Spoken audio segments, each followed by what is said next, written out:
Hello, everybody. Welcome. Happy Wednesday. Today, we're going to be looking at probably the most important day of all the days in math class. So, how many of you have ever been to a store like Kohl's or a mall where there's a ton of percentages? It's like 20% off, 4% off, 30% off, 5% off. How do we calculate the new costs?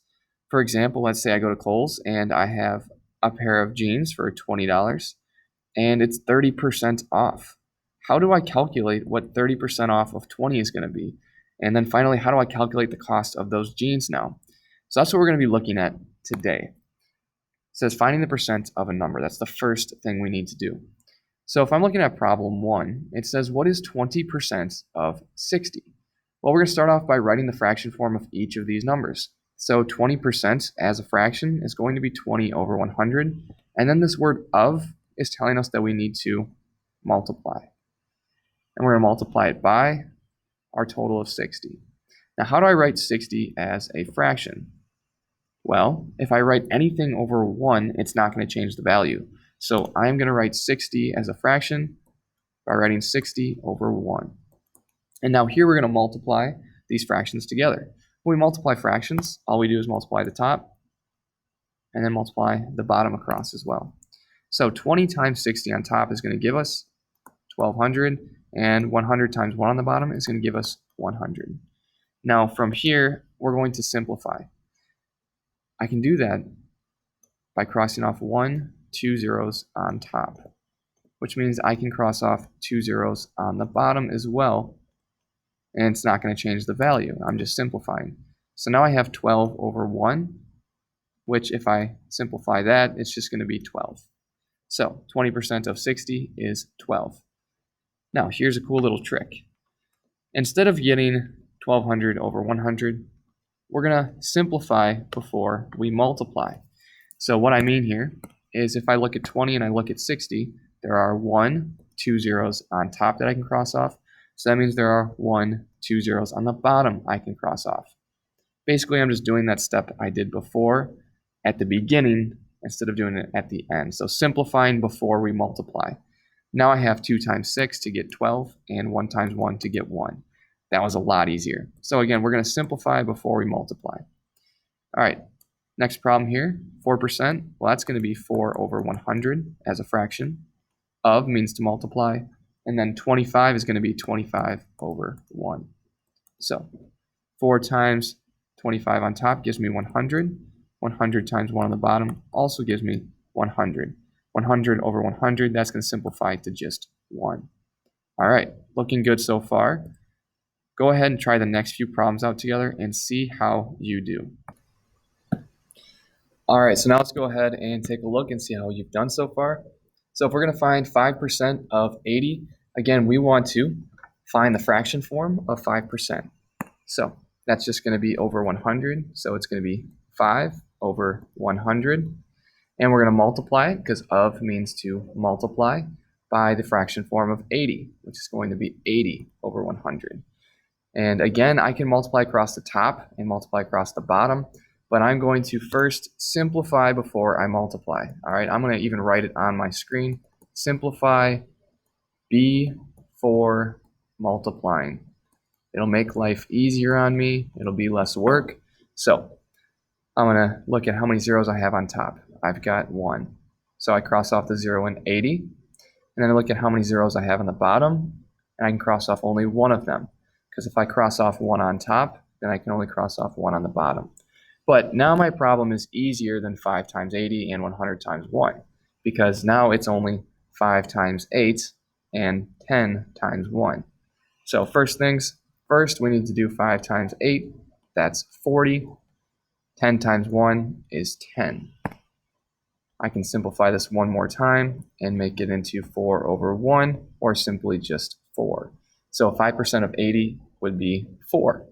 All right, next problem here, 30% of 20. So this is the example we had to start. If we have a pair of jeans that are $20 and they're 30% off, how much are we going to be saving? So here we go.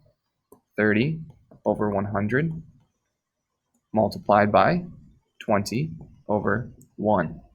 So I'm going to simplify before I multiply. Cross off my 2 zeros on top Therefore, I can cross off my 2 zeros on the bottom.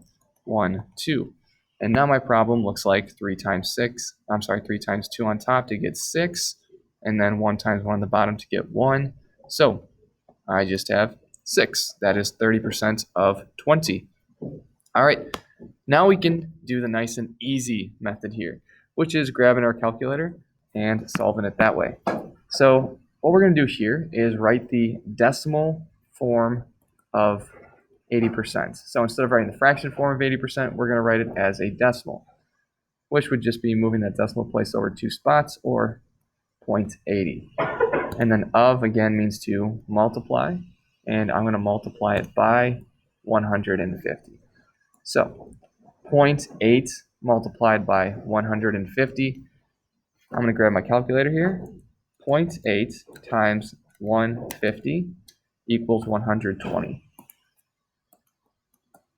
So 80% of 150 is 120. All right, let's go rapid pace here. So again, I just need to write 45% as a decimal. So 0.45 of means to multiply. So 0.45 multiplied by, I'm going to put in parentheses this time, 32. So I'm going to go to my calculator and type in 0.45 multiplied by 32. And that gives me 14.4. So 45% of 32 is 14.4. And then we have question 7. A little bit of real world context here. If your class has 28 students and 25% of them play soccer, how many students play soccer? All right. So what we're going to do is have to write out 25% as a decimal, because we're going to have to do 25% multiplied by 28. So 0.25 multiplied by 28. So I'm going to grab my calculator here and do 0.25 times 28, and that gives me 7. So 7 students play soccer if 25% out of the 28 of them play soccer. All right, we got one more here. This one is a two-stepper. So the first part is finding 15% of $50. And then the second part is to find what the total sale price would be. So a game you want is on sale for 15% off. Maybe you go to GameStop and you see the new Mortal Kombat or Red Dead Redemption game, Call of Duty, whatever it is, and it's originally $50 here. And we're going to find 15% of that, so I need to write 15% as a decimal and multiply it by our cost. So 0.15 times 50, and that's going to give me the answer of, let's see, grab my calculator here, 0.15 times 50, and that's going to give me 7.5. Now, can I have $7.5? Not quite. I can have $7.50 though. So I need to put that 0 at the end. And now what I'm going to do is take that $7.50 and subtract it from 50. So I'm just going to do it right here underneath it. So I'm doing $50 minus $7.50. So that's going to leave me with, I don't know how I just got that shape out of it, $42.50. So the only other step we have to do here after finding 15% of 50 is just subtract it from $50, because that's going to be our new cost, $42.50. Good deal. All right, so now we're going to move on to the worksheets here.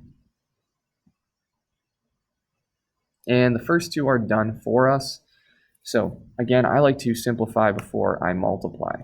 So in the first example, they multiply across the top and they multiply across the bottom, and then they start to cancel out the zeros. Let's go ahead and do it a different way, a more efficient way, and that's going to be to simplify before we multiply. So 30% of 20, we write it out as 30 over 100 times 20 over 1. And again, I'm going to skip this step, And I'm just going to say, okay, cancel out 2 zeros on top. So I have to cross off 2 zeros on the bottom. Now I just have 3 times 2 and 1 times 1 on the bottom. So it's going to be 6 over 1 equals 6. Much quicker way to simplify before multiplying. All right, question 2. What is 40% of 100? So I need to write 40% as a fraction, and then of is telling me to multiply. 10 as a fraction is 10 over 1. I'm going to simplify before I multiply. So cross off 1, 2 zeros on top. So then I can cross off 1, 2 zeros on the bottom. Basically, I'm dividing by 100 on top and dividing by 100 on the bottom before I multiply. So here I'm doing 4 times 1, which is going to give me 4. And then 1 times 1 on the bottom, which is going to give me 1. In other words, 4. So 40% of 10 is going to be 4. Go ahead and try this next one out, problem 3, and then we'll go over it together. What is 60% of 30? Think about how we can write 60% as a fraction. And how do we write 30 also as a fraction? All right, hopefully you have it figured out now. So it's going to be 30 over 1 for that fraction and 60 over 100 for 60%. And then can I simplify before I multiply? That's the big question. Can I simplify before I multiply? And the answer is yes, right? If I multiplied 60 by 30 on top, I get 1800. But let's just get rid of the 100. Divide by 100 right away. Cross off 1, 2 zeros. So on the bottom, I can cross off 1, 2 zeros. 6 times 3 on top, 18. 1 times 1 on the bottom, 1. So 18 over 1 is 18. That is what 60% of 30 is. All right. The rest of these pages are for you to complete. So we've got finding the percent of a number using fraction form, set 1, and finding the percent of a fraction form, set 2. And same thing here. I would simplify before multiplying if you can, but as long as you get it down to the simplest form at the end, that's really all that matters. So the method is up to you. And then the next video will be using a decimal form, which is probably the easiest way. And then we'll get to the word problems, which you'll have the choice if you want to do the decimal form or the fraction form. All right, thank you so much. Really appreciate it. I will see you in the next video.